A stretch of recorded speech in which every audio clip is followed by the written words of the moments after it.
Abaya Hawa, Ishaya Hawasay, ang may likha ng ating buhay. Abaya Hawa. Tawag po sa ating lahat. Happy New Moon. Yan. Happy New Moon. Sa bawat isa sa atin, sa buong mundo, sa lahat ng panig ng daigdig, na naandoon ang mga remnant Hebrew-Israelites. Yan. At sa oras pong ito, ating pong pag-aaralan ang tungkol po sa katanungan na gaano mo ba kakilala ang iyong pinananampalatayanan na nasasabi mong magdadala sa iyo ng kaligtasan at magbibigay sa iyo ng buhay na walang hanggan. So, lahat po ng halos mga denomination na nabubuo sa Pilipinas at sa maraming bansa ay lahat ng kanilang sinasabi ay tunay yung kanilang sinasamahan at sila mismo sa kanilang sarili ay pinangangalandakan yung kanilang pinanampalatayanan. So, marami sa panahon na ito ang iba't ibang klase ng denomination na nagsusulputan. Lalo na sa Pilipinas, napakarami. Pero alam nyo po ba na ito ay nanggaling sa iisa? Iisang relihiyon na tinatawag na inang iglesia sa buong mundo. At sa Revelation, ito'y mababasa natin na tinatawag na harlot woman or inang iglesia na tinatawag na Babylonian religion. So itong Babylonian religion na ito, na nagdala sa atin ng mga raming mga sekta, ay nagmula sa Egypt. At ang pinaka-head nito or founder, ang pangalan niya po ay si Serapis Christos. Yan po yung totoong pinagmulan ng inang iglesia na mas kilala bilang Christian Catholic Church. So raming mga nagkiklaim ng mga iba't ibang mga leader na iba daw sila doon sa Kristyanismo na nagmula sa Roma. Yan. So sa panahon po na ito, mayroon pong aklat ang New Testament sa aklat ni Juan na atin pong mababasa sa chapter 4, verse 21 hanggang 22. At ito po ang nakasulat. Ito po'y senaryo ng tunay na Masayak sa Hebrew Bible doon sa lugar po ng Samaritan o Samaritan woman o doon sa lugar ng Samaritana, mga Samaritano. Na itong tunay na Savior na ito ay naupo doon sa balon dahil sa kanyang paglalakad, siya po ay namahinga. At pagkatapos, dumating yung isang babaeng Samaritana at nagkaroon po sila ng pag-uusap. Inalok ng tunay na Mesaya ang Samaritana na painumin siya ng tubig. At ang sabi ng Samaritan woman,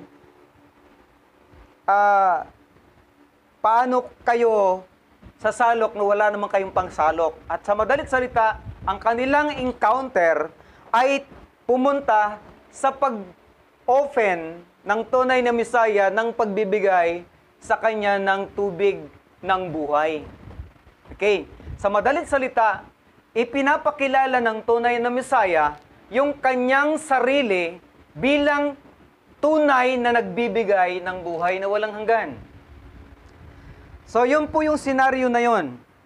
Hanggang sa ang kwento, ang sabi dito, sa kanya'y sinabi ni Yahawashai. Ayan, yun po ang original na pangalan ng Savior sa Hebrew. Yahawashai po talaga.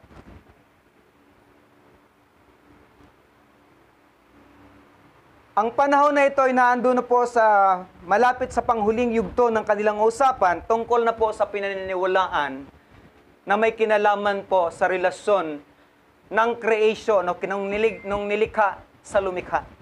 Ayan, sa iniligtas at tagapagligtas. Yan. Sinabi ng babaeng Samaritana na sinabi ng mga Hudyo na sa Jerusalem lang sasambahin ang Creator. Pero nung si Hawashai na ang nagsalita, sinabi niya na, sinasabi ko sa iyo, hindi lang sa Jerusalem, hindi lang sa bundok na ito, sasambahin ang manilikha. Dahil dumarating ng oras na sasambahin siya sa espiritu at katotohanan. So saan man kayo naroon, basta kilala ninyo ang inyong Creator at ang inyong tagapagligtas na si Hawashai, mapunta tayo sa Creator. Siya po, sa Hebrew, ang pangalan niya ay Yahweh. Yan po talaga ang totoong pangalan ng Hebrew, si Creator. Yahweh. Sa kanyang pagiging makapangyarihan, siya po ay Al-Hayam. Al-Hayam means powerful or makapangyarihan. So bakit po natin ito pinag-aaralan? Sapagkat sa mga Bible na doctorated na ginawa ng Vatican, iba po ang nakasulat na Savior dyan, ang pangalan niya ay hindi Yahawashai. Iba. Yan, mamaya po natin yan babasahin o i-reveal. Kung saan ba talaga nagmula yung pangalang yan na wala naman talagang letter G sa alphabet ng Hebrew. Yan. Dumating ang oras na sinabi mismo ni Hawashai doon sa babaeng Samaritana na sa verse 22, sinasamba ninyo ang hindi ninyo kilala. Pero kami, sinasamba namin yung kilala namin. Ibig sabihin, ang Samaritan woman, nag-claim siya na sa bundok na iyon at yung balon na iyon ay pag-aari ni Jacob. Yan. Lahat po tayo ay kilala si Jacob na naging Israel. Siya po ang ama ng 12 tribo ng buong Hebrew nation. Na sa madaling salita, ang Deuteronomy chapter 28, verse 1 up to 68, o 68, 69, ay mga bagay na pangako ng ating may likha na si Abba Yahweh sa bansang lahi ni Jacob. Kapag susundin nila ang pangako o ang mga salita na ipinangako sa kanila ni Abba Yahweh ayon sa kautusan, napakaraming mga blessing ang darating. Hindi sila papasukan ng iba't ibang klase ng salot. Hindi sila malulupig ng kanilang mga kaaway. Ano man ang kanilang gagawin, lalo na sa pag-uuma, sa pagkakaingin, ibibless yung kanilang gawa ng mga kamay. At walang sino mang aalipin sa kanila. Hindi sila pwedeng magpaalipin o magpaalila kanino man. At hindi rin sila mangungutang. Yan yung mga passages na sinasabi ng Yahweh sa mga Israel, kapag susundin ninyo ang kanyang kautusan, kapag sinunod natin ang kanyang kautusan. So, dumating yung panahon na hindi po ito ang nagawa ng bansang pinili ng ating Yahweh. O dumating ang oras na kabaliktaran po ang nangyari sa pangako sa kanila. From verse 1 hanggang 16, at mula sa 17 hanggang sa 60, ay nagkaroon ng matinding transition sa buhay ng mga Hebrew Israelites. Ayon sa mga kasaysayan na ating pong narinig sa ating nagtuturo sa atin na si Bishop, na noong 721 BC, na nung panahon ng pagkatapos ng paghahari ni Haring Solomon ay nahati ang kaharian ng Israel, nagkaroon ng dalawang kaharian ang mga Hebrew. Nasa kabilang side ng kaharian, naandoon ang 3 tribo, ni Huda, ni Levi, at saka ni Benjamin. At yung kabilang side ng kaharian naman, ay naandoon ang more than 10 dahil kay Jose, kay kasama yun sila, kasi parang naging 13 sila lahat. Pero actually, 12 lang ang tribo na naitala. Yan. So, yan yung na-captured ng Syrian Empire sa panahon ng 721 BC. Yan po sila ang na-scattered at sinasabing nagkalat sa 4 na sulok ng mundo at sinasabi sa ibang passages ng Bible na sila po ay nangalat sa maraming bansa. Yan.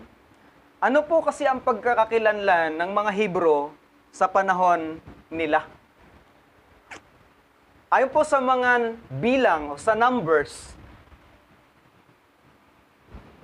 ang palatandaan po ng mga Hebrew sa panahon na yon ay ang mga 30 sa laylayan ng damit. Kamukha nito. Ito po talaga. At ito ay ibinilin sa mga Israelita, sa mga Hebrew, na huwag itong kakaligtaang gawin sa kanilang mga damit. Ito ang patunay ng kanilang pagka-Hebrew, saan man sila pumaroon. Ayan. So kaya pag i-research po natin ang bansang Pilipinas, sino sa mga tribo ng Pilipinas ang naka-indicate ang ganitong klase ng palatandaan? Yung mga tirintas o tassel sa laylayan ng damit. Pag nag-research po tayo, ang ituturo po sa atin ng Google at ng kasaysayan ay ang mga Ipugaw. Pangalawa, mga Bicolano. At ang iba, mga Ita. Yung mga bahag nila may mga tirintas ang laylayan ng damit. At ang iba naman ay papuntang Mindanao. At kapag lalabas tayo ng ating bansa, ibibigay sa atin Malaysia, Indonesia, Thailand, at ang ibang mga karatig bansa pa sa buong Asia. So sa madalit salita, totoong nagkalat sila ang lahi ng mga Hebrew, Israelite. Hindi lang natin yan alam, titingnan natin ang sinasabi ng Deuteronomy 28. Yan, tingnan natin ha. Ito. Kasi, bagamat hindi ako masyadong marunong pa ngayon sa paglalagay ng tawag dito, kamukha ng ginagawa ni Bishop na nasa screen. Yan. Ayon po sa 10 tribo ng Israel, o 12 tribo ng Israel, ito po yung sumpa na kapalit ng mga blessing na sinasabi na dapat maganap sa kanila. Una, aalipinin sila at bibihagin sila. Deuteronomy chapter 28 verse 41 hanggang 50 to 68. Pangalawang sumpa na dumating sa kanila na naganap. Walang kapangyarihan silang tumayo laban sa kanilang mga kaaway. Kahit hampasin sila ng latigo, kahit maltratuhin sila ng sobra, wala silang kakayahang lumaban. Yan ang mga sumpa na dumating sa bansang Israel, sa mga Hebrew Israelite. Pangatlong sumpa na kanilang tatanggapin o mararanasan sa kanilang buhay nung sila ay hindi nagtapat kay Abba Yahweh. Ipinadala sila sa Egypt, sakay ng mga malalaking barko. Ano ang purpose? Bakit sila ay dinala muli sa Egypt at isinakay sa malalaking barko? Para ibenta sa market. Ayan, di ba? Pang-apat, ipinatapon sa lupain ng kanilang mga kaaway. Yan ang naranasan ng bansang Israel. Pinadala o dinala sila sa kanilang mga kaaway na bansa. Panglima, Nangalat sila sa lahat ng mga bansa. Deuteronomy chapter 28, verse 25. Nangalat po sila sa mga bansa. Pang-anim, isang napakasakit at may mga sakit.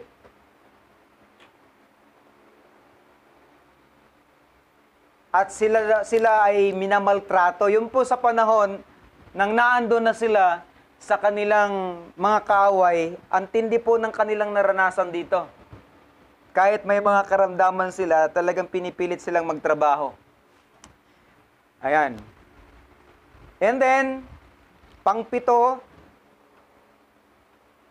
hindi sila uunlad kahit ano ang kanilang gawin. Kailanman hindi sila magiging tanyag, hindi sila tataas sa kanilang kapwa. Mababang uri ang kalagayan nila. Hindi talaga sila blessed. Hindi talaga pinagpala ang kanilang magiging kalagayan. So, ano nangyari? Mahirap talaga sila. Sobrang gutom ang dadanasin nila. Pangwalo, nawala ang tunay na kaalaman kung sino sila at tatawagin ang maraming mapanlait o tatawagin na maraming mapanlait, lalo na sila ay mga Hebrew-Israelite. Sabi-sabihin, lalaitin sila. Kayo ba ang mga Hebrew ang mga blessed o pinagpala? Pero ganito ang inyong kalagayan. So yan, Deuteronomy 28:37, verse 37. Inilagay sa mga bilangguan at ibinilanggo. Yan ang kalagayan ng mga Hebrew-Israelite noong panahon. Na nangyari sa kanila ang sumpa sa Deuteronomy 28 dahil hindi sila sumunod sa mga utos ni Yahweh. Pang-sampo, isang hindi uunlad na tao. Kaya anumang gawin talaga nila, mababa talaga ang uri ng kalagayan nila. Sabi-sabihin, hindi wala silang sinabi sa mga oligarko talaga na sumasakop sa kanila. Pang-11, isang inapi na bayan ng kanilang mga kaaway. Alam niyo po ba, itong pang-11, isang bansang inapi ng kanilang mga kaaway, kabilang tayo dito. Kabilang tayo bilang mga Opirian tribes, Maharlikan people na ginawang Pilipino under the King Philip of Hispania. Grabe na. Hindi pala tayo original na mga Pinoy. Kasi ang Pilipino, meaning slave.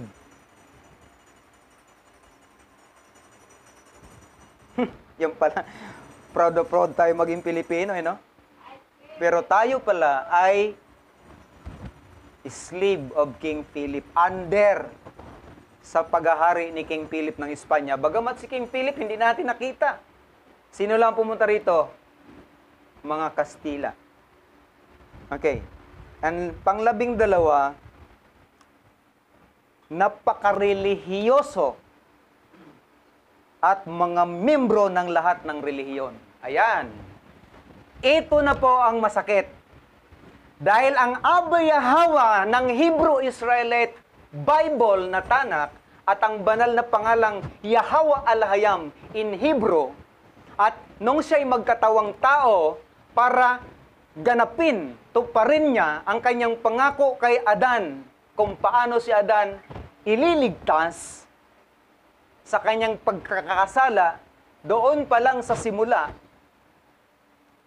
At nung dumating si Yahweh ay hindi po siya tinanggap ng bansang kanyang pinili, lalo na ang tribe of Judah, na kung saan doon po ipinanganak si Yahweh. Dahil ang tribe of Judah po, sa kasaysayan, sila po ay mga brown, itim. Okay, pakita ko sa inyo ang picture. Sana mayroon tayo nito sa kon. Yan. Di makita yan, no? Oh. Ang mga itsura niyan, mga ita yung iba eh. African. Diba? African yan. Oh. Sabihin, yan talaga ang original na tribo ng Judah. So, Marami tayong mga pwedeng i-research sa panahon natin ngayon tungkol sa lahi ng Israel. Hanggang sa ibinagbinta sila sa nung Atlantic slave trade. Ayan, no? Wala silang magawa kahit anong gawin sa kanila. Ang mga babae, ayon sa pagbabasa ko dito sa kasaysayan na to, ay sinasamantala sila na itong mga puti na ito na nagbibinta sa kanila. Alam niyo po ba itong mga puti na ito? Mga European yan sila. Mga European people yang nag-captured sa kanila at ito yung mga Hebrew na kanilang ibinibinta. At itong mga to, kapag sila ay yung masyado silang malikot, nilalagyan sila dito ng bakal na na lock. At may mga mahahaba dito kasi malalakas talaga ang ibang Hebrew malalaki katawan nila. 4 ang hahawak para hindi sila magpumiglas. Ganun katindi ang kanilang naranasan. At yun ang sinabi sa Deuteronomy 28. Nalalagyan sila ng mga yoke na bakal. So nangyari lahat ito sa bansang Israel dahil sila po ay nakalimot kay Abba Yahweh. Lalo na po ang tribe of Judah nung dumating si Yahawashi. Sa halip na tanggapin ang tagapagligtas na nila, hindi po nila pinaniwalaan. Nung nagpapakilala si Yahawashi na siya ang anak ng Yahweh na dumating sa sanglibutang ito upang ihanda ang kanyang sarili at magdadala ng buhay na walang hanggan sa mga lahi ng Israel sa pamagitan ng kanyang kamatayan. Anong ginawa nila? Hindi siya tinanggap. Mayroong senaryong gusto siyang batuhin. May panahon na gusto siyang siluin doon sa lugar na kung saan naandun nagtuturo ang mga parasiyo. So ganito katindi ang naranasan ni Yahawashi.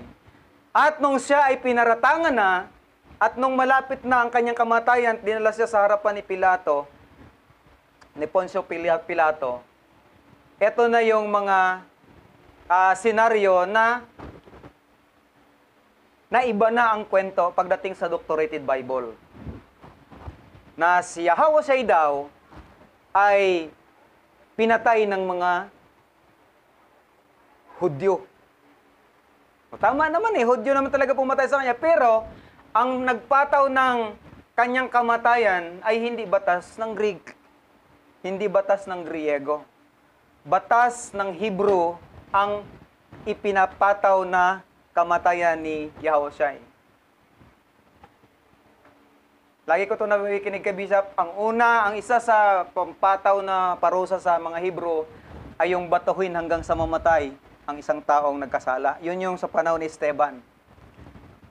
Binato siya ng mga matatanda ng Israel dahil hindi nila kayang tanggapin na yung palang Mashiach Yahawashi na nagpakilala sa kanila siya na pala yung Savior.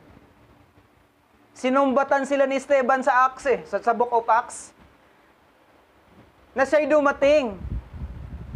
Pero inyo siyang pinagmalupitan. Ibinitin niyo siya sa punong kahoy. So hindi kayang tanggapin ng mga Hebrew na sa tribe ni Judah yung kanilang narinig kay Esteban. So sa halip na maamis sila doon sa kinukwento, sinishare ni Esteban, lalo sila nagalit. At para hindi na dala sa kanila ng sobrang kagiltihan yung sinishare ni Esteban, pinatay na lang nila si Esteban sa pamagitan ng pagbabato hanggang sa namatay. So yung isang death penalty ng Hebrew ay yung ibitin ka to sa punong kahoy, bigti ka doon sa punong kahoy. Pero sa mga Greek, ang tindi ng kanilang parusa din. Yung isa, pako sa krus. Yung iba, patiwarik na nakapako. Yung iba, sa poste, igapos, tapos sunugin. Tapos yung iba naman, lalagyan dito ng sa tiyan, pahuubarin ng damit, lalagyan ng daga para kainin yung kanila. Tapos yung isa, yung sa likod, yung iniikot na may tusok, unti-unti, nasasakal ka, tapos may tumutusok na metal dito sa iyong batok. Yan ang mga torturing ng mga Greek. So, malayo po ang kamatayan ni Yahawashi sa Greek na mga torturing. So, ibig sabihin, ano na pala itong kiniklaim ng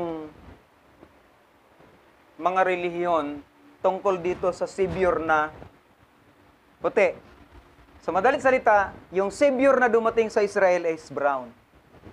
Ayon po sa Isaiah, siya po ay hindi kagandahang lalaki. So, hindi talaga siya puti na lalaki. Okay. Kailan po ba nagsimula at sino po ang nagpasimono na tanggapin ng relihiyon ngayon na lumalaganap sa buong sanglibutan na sambahin ang puti? Ayan. May mga naging tagapanguna nito kung bakit ito nangyari. Ayan.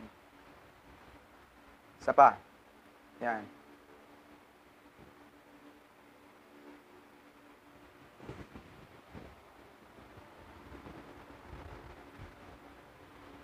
Kapag kayo po ay magsisearch sa Google, sa Wikipedia and Encyclopedia, tungkol po sa unang lugar na kung saan doon nabuo ang Christianity o yung pananampalatayang tinatawag na Kristyanismo, ay ibibigay po sa inyo ang Ehipto bilang pinakaunang lugar kung saan naandoon. Ipipakilala sa inyo ng Wikipedia and Encyclopedia kung saan nagmula ang salitang Kristiyano. Okay. Ito. Si Serapis Christos noong 500 o 305 BC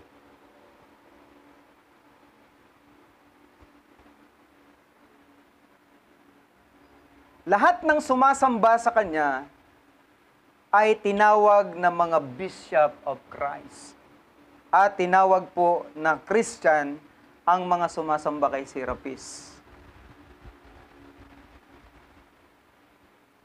Sabi-sabihin, nanggaling pala sa Egypt ang Kristyanismo.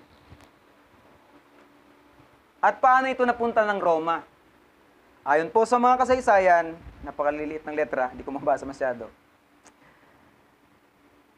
Noong sa panahon ng paghahari ni Emperor Constantine, sa panahon na lumalaganap ang kanyang kapangyarihan, nagkaroon ng gera at maraming mga bansa ang nasakop ni Emperor Constantine.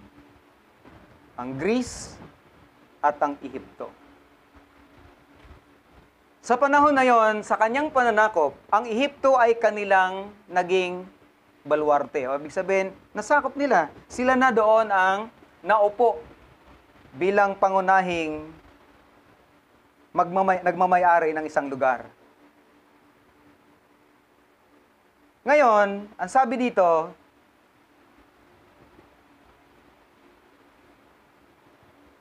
Emperor Constantine as Miriamon si Tepenri Suter ay ginamit ang kanyang sarili. Tignan mo si Suter, Emperor Constantine. Ginamit ang kanyang imahe ni Ptolemy Suter na siya pala si Serapis Christos. Ayan. At pagkatapos, dineclare niya sa bansang Ehipto na siya ay gawin nilang deity. Isa po siyang kasamahan ni Emperor Constantine. Inalok niya sa sarili niya ang mga Ehipto na gawin siyang deity sa kanilang bansa. At nung hindi siya tanggapin ng mga Ehipto as deity, sinimulan niyang persecutin ang buong Ehipto at sinabi niya, "Ako ang inyong Redeemer. Kapag pumayag kayo sa gusto ko, ililigtas ko kayo." Kaya doon po nagsimula yung word na savior or tagapagligtas ng Ehipto dahil po sa sinabi po ni Soter, si Ptolemy Soter, the first. Siya pala ang kinatawan ni Serapis Cristo sa panahon na yon. At lumaon, nung namatay si Ptolemy Soter, yung pangalawang Ptolemy, the second, ay gumawa ng paraan na siya talaga ay maging declared na deity sa lugar ng Egypt, gawa ng kanyang ama. Yun po yung kwento dito na mababasa natin sa kwento tungkol kay Serapis Christos. At lumaon, ginawa siyang deity ayon po sa declaration ng kanyang anak na si Ptolemy Soter II. At pagkatapos noon, ang buong Ehipto ay iniwan ni Emperor Constantine sa kanyang 4 na general. At dumating ang oras, nung siya ay bumalik sa Roma, ayan na, doon na niya dinala ang Kristyanismo. At doon niya na dinala ang pananampalataya kay Serapis Christos. Tinanggap po niya ito, gawa ng ang pananampalataya kay Serapis Christos as tinawag na pinilit niyang maging deity ng Egypt, ay nagmula ito sa Greek. Kasi Greco-Egyptian deity ang tawag kay Serapis Christos. So sa madalit salita, nabuo ang pangalang Serapis Christos galing sa mga deity ng Greek. O yan. Yan ang kwento. Mula sa mga deity ng Greek, nabuo ang pangalang Serapis Christos. Na siyang naging deity, tinatawag siyang deity sa Egypt. Bagamat siya ay kabilang na tao talaga. So yan ang naging nabasa ko dito. So sa madaling salita, ang Christianity ay nabuo sa pamamagitan ni Serapis Christos at lahat ng sumusunod sa kanya hanggang dumating yung araw na sinasamba na siya, ang lahat naging followers niya ay tinawag na Christian at Bishop of Christ. Yan po ang totoo. So kaya nung dumating ang Kristyanismo sa Roma, ang hindi po sasamba ang maniniwala sa Kristyanismo ay kanilang pinapatay. Maraming mga taga-Roma ang nasunog at ang iba sa kanila kung ano-anong mga torture ang ginawa para tanggapin ang Kristyanismo sa Roma. At ang Roma ay bumuo ng pangalang Roman or Catholic. Ano ang ibig sabihin ng Catholic? Katolikos yan sa Latin o sa Greek. Na ang ibig sabihin ay sanglibutan. Buong mundo ang sakop niya. Mabalik tayo sa Revelation. Na sinasabi doon na mayroong isang hayop na nagbigay ng kapangyarihan sa isang hayop na nasa lupa na kumakatawan kay Satanas at binigyan ng kapangyarihan, authority and power na mandaya sa buong sanglibutan. At buong mundo ang kanyang nadaya, mayaman, mahirap, dakila at aba, tanyag at hindi, lahat ay sumamba sa halimaw na yon. So sino pala yung graven image na yon ng beast na nasa katauhan ng tao ayon sa Revelation 13? Na kapag ang bilang na iyon ay kayang matris ng matalino, na kanyang bibilangin ito at alalabas ang kabuuang bilang na 666 na kumakatawan sa pangalan ng isang tao. Okay. So pagdating ng oras na yon, ang image ni Serapis ay isang mahaba ang buhok, maputing tao, matangos ang ilong, at balbasirado na mayroong nakatungtong na basket dito sa kanyang ulo. Kaya dumating ang panahon, may isang tanyag na pintor, bago tayo pumunta pala sa tanyag na pintor, nagkaroon po ng konseho ang Council of Nicaea sa panahon ni Emperor Constantine at ng ibang mga leader ng mga tagasunod ni Serapis. at kanilang pinagmitingan ang tungkol sa Bible na kanilang nakuha. Ayan. Ito pa, yung isa sa mamiss nating kwento. Sa panahon ng 70 AD din, ay sinalakay din ni Emperor Constantine ang Israel. At doon po, nakubkob nila at nakuha nila ang lahat ng kayamanan ni Salomon at ang pinakamahalagang artifacts na pagmamayari ni Yahweh na ibinigay niya sa bansang Hebrew Israelites. Ang Bible na tanak ng mga Hebrew na ang kabuuang bilang ng mga aklat na ito ay 777 books na ayaw paniwalaan ng mga ang alam lang ay 80 books, 73, 66 books. Ayaw nilang paniwalaan ito. Ayaw nyo talagang maniwala. Yung mga nakasubaybay sa YouTube channel ni Bishop, paniwalaan nyo ang Hebrew Bible kung ilang books. 777. Dahil yun ang number ng ating Creator. Gusto niya 77 talaga yan. Yung kay Enoch na dala mula sa heaven, na pinadala sa kanya ni Abba Yahweh, ay 366 books. Tinanggal yung 66 doon. Sa panahon ng Council of Nicaea, ang declare lang doon ay 300 books. Sa panahon ng Council of Nicaea, hindi pa yata nangyari yung canonicity.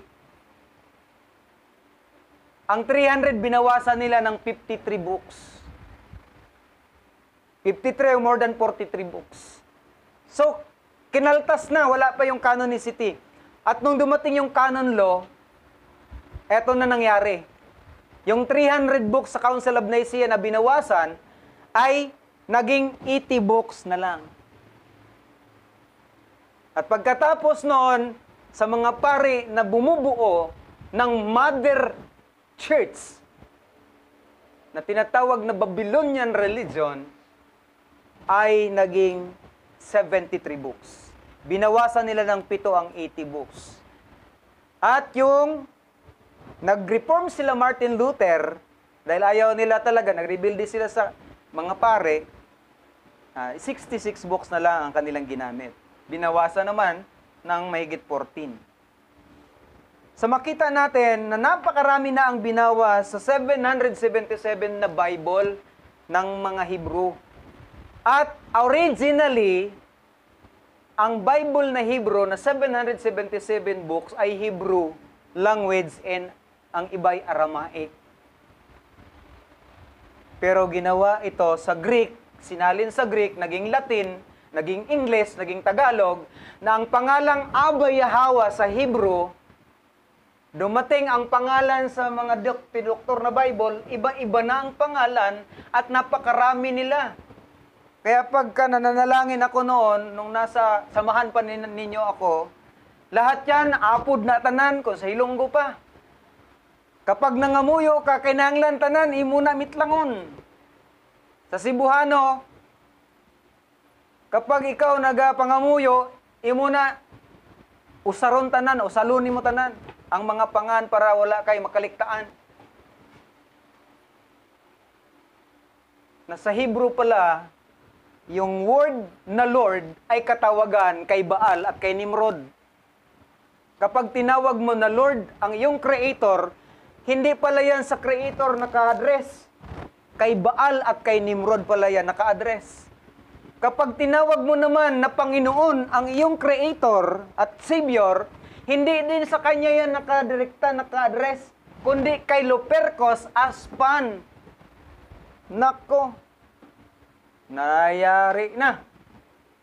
Kapag din tinawag natin na God, ang ating Creator, hindi rin niya naka-address sa ating Creator, kundi kay Gadriel yan. Ang pangatlo sa 5 satanas na nakasulat sa aklat ni Enoch na ayaw ipabasa sa maraming mga Hebrew Israelite na naligaw. Ang identity, nalimutan ninyo ang identity ayon sa Deuteronomy.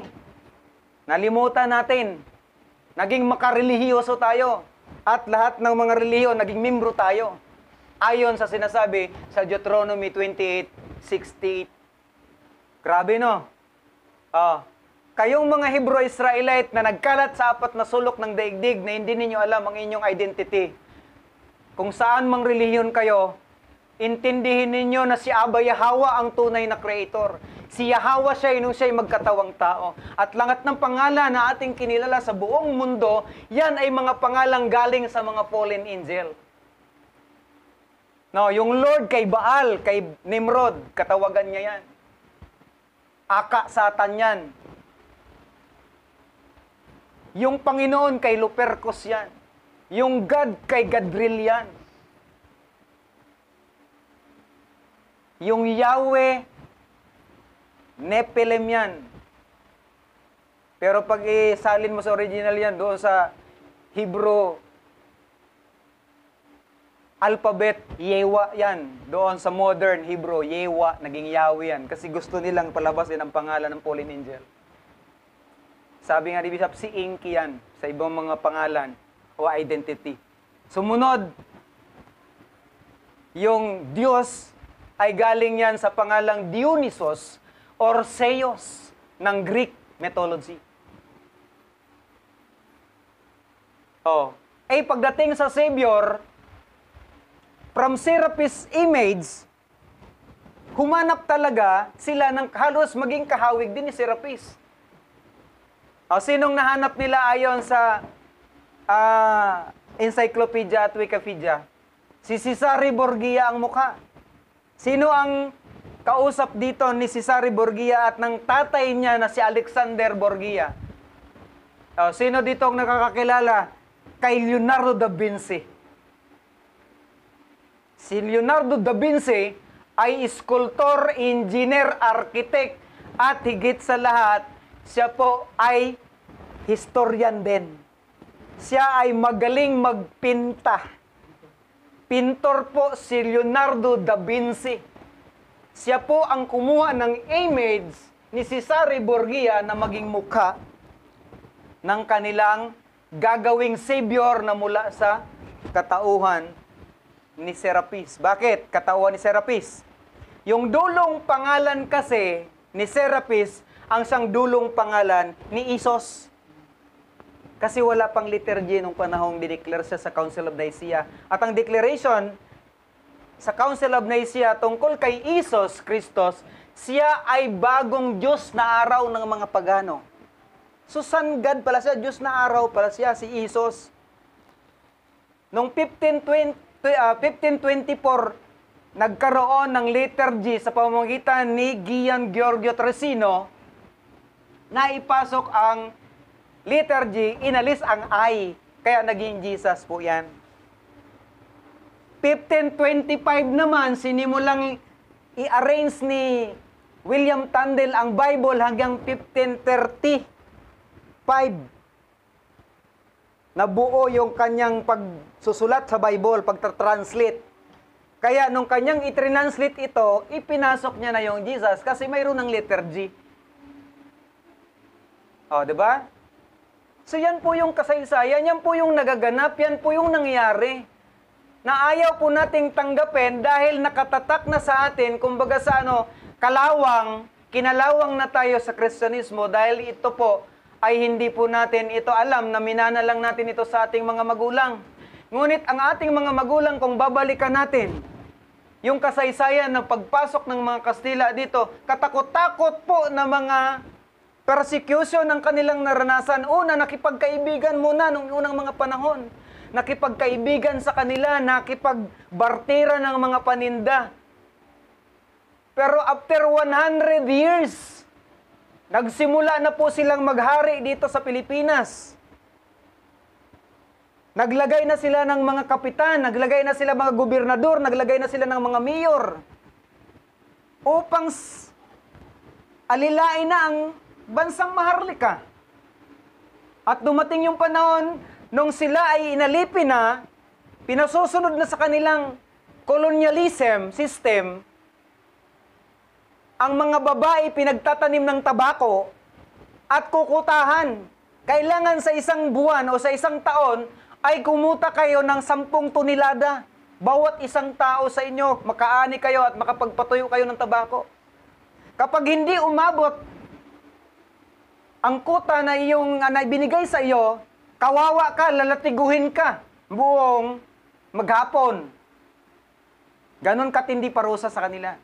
At dumanak ang maraming dugo ng mga Maharlikan, Tagalog tribes sa bansang ito dahil po sa Kristyanismo. Ano ang kanilang dala? Espada at cross. Kapag hindi mo tinanggap ang cross bilang Kristiyano at maging Kristiyano ka, puputulan ka nila ng ulo. Ganyan katindi po ang dinanas ng bansang Maharlika sa bansang Kastila, sa mga Kastila. At after another 100 years, doon na po nagkaroon ng mga katipunero. Unti-unti na nagkakaroon ng mga revolusyonar sa bansang ito dahil hindi na po nila kaya ang sistema na inilalagay sa kanila ng kolonyalism na Kastila. At doon na po nagkaroon ng iba't ibang mga grupo na may mga itak na sila. Ang ginagawa nilang kanyon, yung ano tawag dito, yung lala na kawayan, ginagawa nilang bilog. Tapos nilalagyan nila ng yung pinapatunog pag Pasko ng mga bata, basuka. Doon pala nangyari yung sa kanila pala nagaling yung mga basuka na yan. Pumuputok pero ang balalata or kung ano yung bula nilalagay na mayroong mantika, alkitran, para pagpunta doon sa kalaban, mawawasak yung bula-bula na ginagawa nila, na binala nila doon sa kanyon-kanyon, at dumating yung oras na yan pa ang kanilang ginawang armas. So, sa madalit salita, ang mga Kastila may mga kanyon din silang dala. Kaya gumawa din ng mga Pinoy, ng mga Maharlika noon, ng mga kanyon, na yari din sa ratan. Yung mga lala na kawayan, buho. So, ganun katindi lang ang nangyari. So, sa madalit salita, yung Kristyanismong galing kay Serapis sa Egypt na ginawang official religion ng Roma ay dinala ni Ferdinand Magellan sa Pilipinas. At habang nagaganap noong panahon na yon ang pagkakaroon ng slave trade sa Africa, sa panahon na yon na naganap ang sumpa ni Yahweh sa mga Hebrew-Israelite doon, na kinukuha sila, kinukulong sila, dinadala sila sa mga malaking barko at ibinibinta sila, at ang ibang mga babae nila ay ginagahasa. Ganon din nangyari dito sa Pilipinas. Ang iba dito ay sinakay din sila sa mga barko at dinala sa Mexico. Ibininta din po sila rito. Oh, paano natin yan mapatunayan? Mayroon po tayong picture na ang mga Operian or Maharlikan ay nakaranas din po katulad ng naranasan ng bansang Afrika, na dinala din po sila doon sa lugar kung saan, yan ang tindi ng bakbakan nila, yan Ito, mga Kastila ito at mga tribong Maharlikan, Tagalog, ayan. Saan kalaban? Baril kontra itak. Wala talagang mangyayari dyan. Yan. Hanggang sa dumating yung panahon na sila ay isinakay sa malalaking barko din. Dinala din sila sa Mexico at doon po ibininta sila. Kung anong nangyari sa mga Hebrew, Israelite sa Africa, ay ganun din po ang nangyari dito sa Pilipinas. And slavery is the Bible prophecy. Sinabi sa huling talata ng Deuteronomy 28, na sila ay dinala sa piling ng kanilang mga kaaway, inalipin sila ng kanilang mga kaaway, at kailanman sila ay hindi magiging tanyag. At ito ang isang document na sinasabi sa panahon ng mga Kastila. Bago ang pananakop ng mga Kastila sa bansa na ngayon ay Pilipinas, na dating Maharlika, ang bansang Pilipinas ba ay marunong ng bumasa? Yes. May iilan na ang marunong sa kanilang bumasa dahil mayroon po silang orihinal na tandang panulat na ang tawag ay baybayin. Mga alpabetong baybayin na nai-reveal sa atin itong huli, na napagkonperma na ang baybayin natin at ang Hebrew alphabet ay halos magkatulad. Ito ang matandang panulat ng mga Hebrew bago ang maraming lengguwaheng lumabas sa panahon ng Torre of Babel. So unpredictable, pero ngayon ay atin ang malalaman. Nasaan na ngayon ang baybayin? Pinilit ng mga mananakop na ito ay kalimutan at malimutan ng ating mga ninuno at ipinalit nila ang kanilang mga alpabeto na ngayon ay mas kilala bilang ABCD alphabet. Ito, mga Amerikan na to. So, ilan taon tayo kinolonize? Halos kulang-kulang 430 years. Sa loob ng halos kulang-kulang 430 years, ang naging kustumbre ng mga Pilipinong dating maharlika ay mga praile na rin. Yung 1, 2, 3, 4 ay Kastilang bilang. Yung vamos, tara, bilis. Yan. So, ang iba't ibang klase ng mga lahi na mayroon tayo sa Pilipinas ay naniniwala at matindi ang kanilang paggalang sa mga namayapang mahal sa buhay ang matatanda sa kanilang mga tribo. At mayroon silang kinikilala bilang creator na higit sa lahat at hindi nila binabanggit ang pangalan dahil sa kabanalan nito. Bago nagkaroon ng mga bathala ang mga Bisaya at Tagalog, mayroon silang iba't ibang pangalan ng kanilang mga ginagawang creator. Sa Bisaya, si Amang Labaw. Ewan ko kung napakinggan na ni Bishop yan. Amang Labaw. Meaning, ama na pinakamataas sa lahat. Yan ang ibig sabihin sa Cebuanong Amang Labaw. At sa Kapampangan ay Apo. So yan ang mga katawagan ng bawat tribo noon sa bansang ito. Ngayon po mga kababayan namin, minahal natin ang sektang Kristyanismo na umagaw sa ating pagkatao, umagaw sa ating bansa, at iniwan po nila ang pamamahala hindi sa atin, kundi sa mga naging anak po nila dito sa bansang ito. At yung mga naandyan po sa Senado, ay hindi po yan tunay na mga maharlika, na mga nitibong original dito sa bansang ito.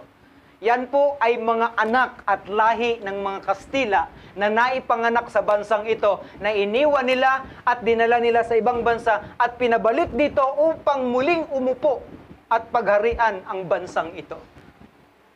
So nasa kamay po tayo ng ating mga kaaway hanggang sa panahon ng pagbabalik ni Yahawasyai.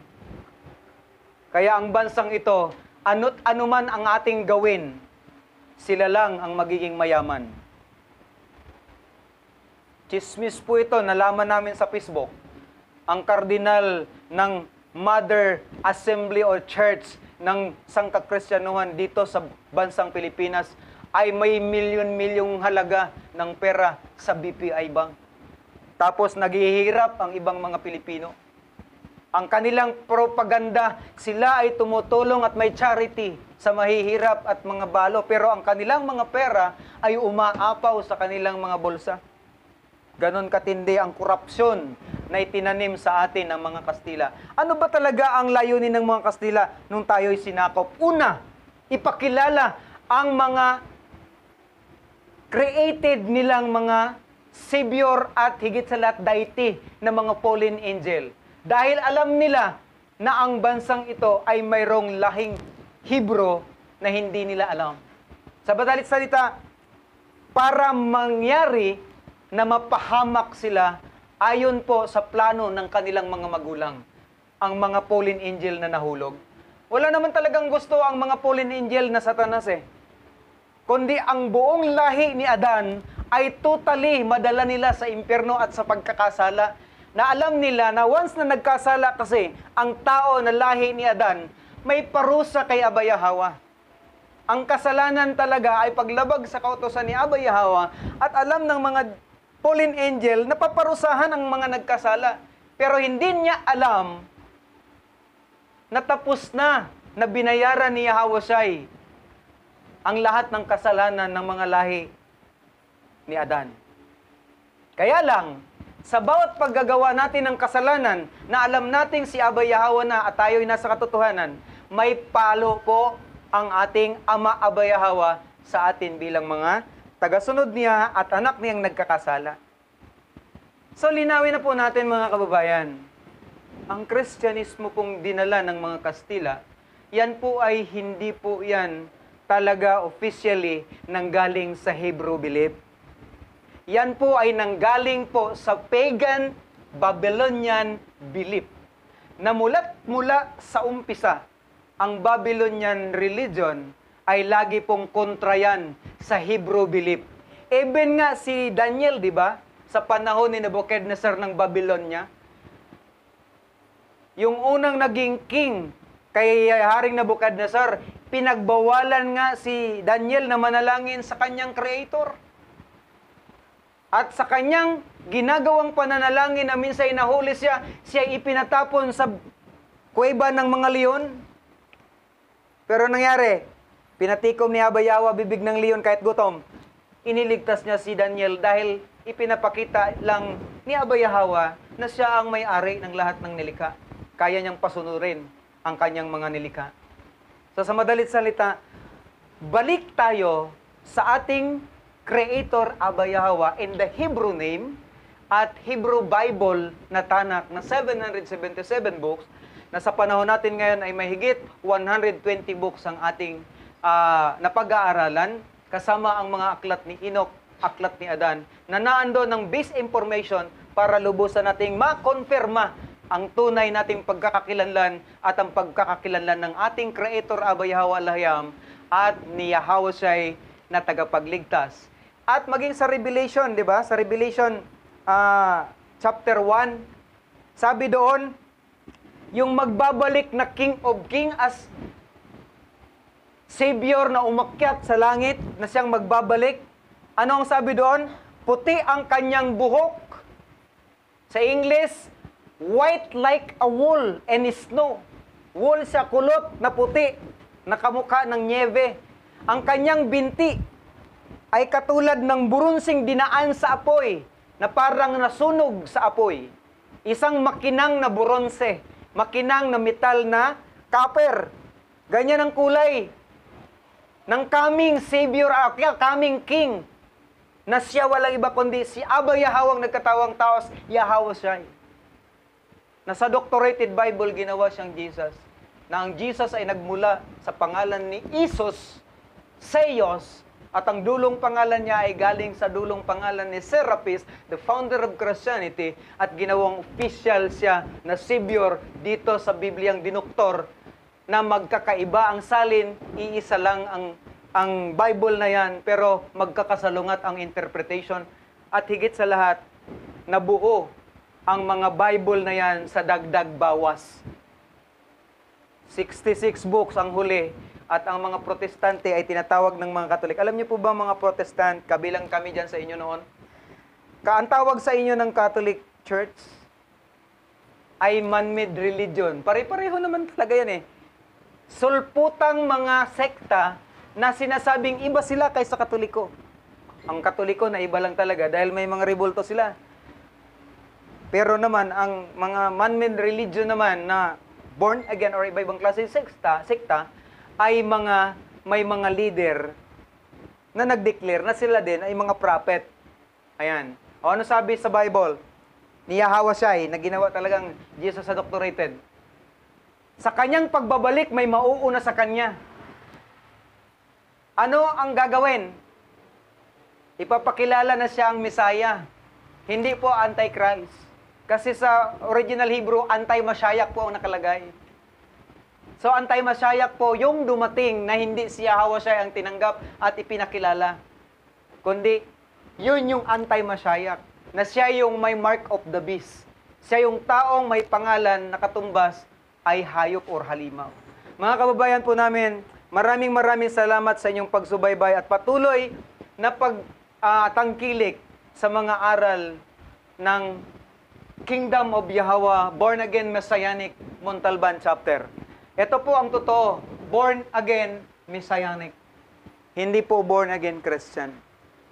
Dahil ang tunay po talaga na pinalitan sa Bible ay walang iba kundi si Yahweh Shai. So, pagdating ng oras, kami po bilang mga nagpapatotoo tungkol sa pangalang ito, nakahanda na po kami sa mangyayari sa amin. Magsishare ka sa kapwa mo, manggagawa, tungkol kay Yahweh Shai, sasabihin nila, wala yan sa Bible, wala talaga yan sa Bible na 66. Kasi, tinanggal nga yan pinalitan niya ng mga pangalan ng Pauline Angel. O, yung amin nyo, yung pangdulong pangalan na pangdulong prayer, di ba? Amin. Aminra po yan. Yan po ay deity ng Egypt, isang ibon ng ulo, tao ang katawan. Siya si Amenra o Amonra. O, Amenra or Amonra. Siya po yung ginagamit sa pangwakas na panalangin. Amin. Pero sa original Hebrew, Yaman. Di ba? Kasi si Yahweh at ang tao, man. Yaman. At may katumbas naman yan na positive dito sa ating lingwahe sa Pilipinas, nayayaman ka. Di ba? Sabihin, ito yung mga katuruan na galing doon sa Hebrew. Kaya lang doon sa mga walang alam, nalimot nga talaga, at higit sa lahat, yung kanilang identity ay natanggal at naging maka-relihiyoso sila at lahat sila ay naging membro ng mga relihiyon. So kung ano po yung ipinasok sa atin mula ng pagkabata hanggang sa tayo ay nagkaedad na 50, matagal na po, mahirap na po tanggalin yan. Mahirap na baklasin yan Pero, kung ikaw ay remnant, sasabi ko sa iyo, kung ikaw ay remnant, kabilang ka sa pinili ni Abba Yahweh. Once na narinig mo ang pangalang Yahweh in Hebrew, Yahweh siya nung siya nagkatawang tao sa Savior, may ilang oras lang na pwede kang magtanong sa paglilinaw kung ito ba'y talaga'y totoo. Mabilis kang mananampalataya. Mabilis mo siyang tatanggapin. Bakit? May connection ang raw kakadas sa puso mo bilang pinili. Pero kung ikaw ay hindi remnant ni Yahweh, di ka pinili, hindi ka kabilang sa lahi ni Adan, hindi ka kabilang sa lahi ni Israel, makikipagbalitaktakan ka sa akin, pwede mo sabihin, wala yan, hindi yan totoo, ikaw ay kulto, iba-ibang klase sasabihin mo sa akin. Ibig sabihin, si Abba Yahweh ay tinatanggihan mo. Si Yahweh siya na nagligtas sa iyo ay tinatanggihan mo. Katunayan, ikaw ay hindi isang Israelita, hindi ka remnant, kundi ikaw ay serpent seed. May dugo talagang anak ng Pauline Angel. Kasi, yung tunay na tatay, kapag ang anak ay nawala sa karamihan, mayroong instinct ang damdamin mo, paano mo matanggap ang tatay mo? Paano mo makilala? Kasi may lukso ng dugo. At bawat isa sa atin, kapag tumatawag tayo sa ating Creator, Abba Yahweh, yan po ay hindi po pangungutya, hindi po yan panunuya sa pangalan niya. Banggitin po natin ang Abba Yahweh dahil isang patunay na ina-address natin ang ating pagtawag sa Kanya bilang ating may likha at ating Ama na lumikha sa atin. Pero kung Ama lang, marami po ang mga Ama. Pwede po si Satanas kasi nag-declare din siya Ama ng kasinungalingan. So, dapat ang pangalang Yahweh, banggitin mo talaga pangtukoy sa ating Creator. Hindi pangtukoy kung kanino man. Kahit naman siguro sa atin bilang tao. Tawagin mo ang tatay mo na Ama. Maraming mga lalaki dyan, hindi talaga nalingon. Malibang, ibigay mo ang pangalan. So, lilingon sila dahil ayon sa pagtukoy mo sa kanila. Si Abba Yahweh, ang tunay na may likha ng langit at lupa, ang siyang hahatol sa lahat ng ayaw tanggapin ang aklat ni Enoch, ayaw tanggapin ang banal niyang pangalan, ayaw tanggapin si Yahweh Shai. At magpapatuloy sila sa mga invented na pangalan na ginawa ni Emperor Constantine at nagmula sa mga pangalan ng Pauline Angel. Darating ang araw, hindi na po ninyo masisisi si Bishop, ako, at ang ibang mga kasamahan naming pastor na nagtuturo tungkol sa pangalang ito dahil binigay na po namin sa inyo ang mga information upang inyong sukatin ang inyong sarili. Kayo po ba ay seed of the woman or serpent seed na ayaw tanggapin si Abba Yahweh as Hebrew Creator, Yahweh Shai as Hebrew Savior. Be blessed in Shalom. Tayo po'y manalangin. Aming Yahweh, ang bagay na ito ay alam po ninyong napakahirap para sa lahat ng mga hindi kayo nakikilala. Pero dahil sa kapangyarihan ng banal na raw kakadas, naniniwala akong susunduin mo ang bawat pinili. Ibibigay mo ang diwa ng pagkaunawa at ilalagay mo sa puso at isip nila ang pagmamahal sa iyo, na ikaw ay kanilang tanggapin bilang tunay na may likha sa amin. Papuri, pagdakila, pagluwalhati at pagsamba ay nararapat sa iyo. Sa pangalang banal ng aming tagapagligtas, Masayak Yahweh Shai, Yaman.